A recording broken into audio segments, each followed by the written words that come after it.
एक बार एक बूढ़ी माँ को उसके बेटे ने एक वृद्ध आश्रम में ले जाकर छोड़ा। इस माँ का ये वही इकलौता बेटा था जिसके लिए इस माँ ने जीवन भर संघर्ष किया।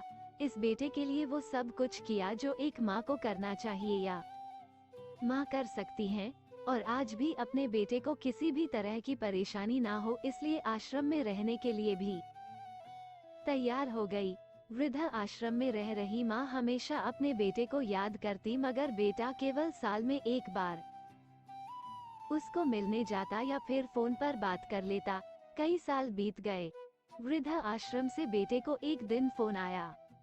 उन्होंने कहा, बेटा जल्दी से आश्रम आके अपनी माँ से मिल लो, वो बहुत सीरियस है। बेटा जब अपनी बीमार माँ के पास पहुंचा तब वो अपनी आखिरी सांसें गिन रही थी। बेटे ने अपनी माँ से उसकी आखिरी इच्छा पूछते हुए कहा, माँ मैं तुम्हारे लिए क्या कर सकता हूँ बताओ। माँ ने कहा, बेटा इस आश्रम में गर्मी और मच्छर बहुत ज्यादा है, यहाँ पर कुछ पंखे लगवा देना। फ्रिज ना होने की वजह से यहाँ पर हम बूढ़ों को कई बार भूखे पेट ही सोना पड़ता है, क्योंकि किसी ने दिया हुआ खाना खराब होने से नहीं बचा पाते। तो इस आश्रम के लिए एक दो फ्रिज भी खरीद कर दे देना।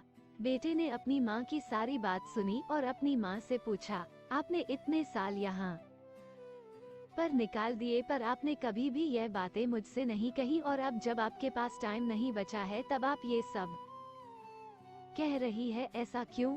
माँ ने बेटे को जवाब देते हुए कहा, बेटा मैंने गर्मी, भूख और पीड़ा सहन कर ली, लेकिन मुझे पता है जब तेरे बच्चे तुझे यहाँ पर छोड़कर जाएंगे तब तू ये सब सहन नहीं कर पाएगा। इसीलिए तेरी सुविधा के लिए मैं तुझे ये सब लगाने के लिए कह रही हूँ।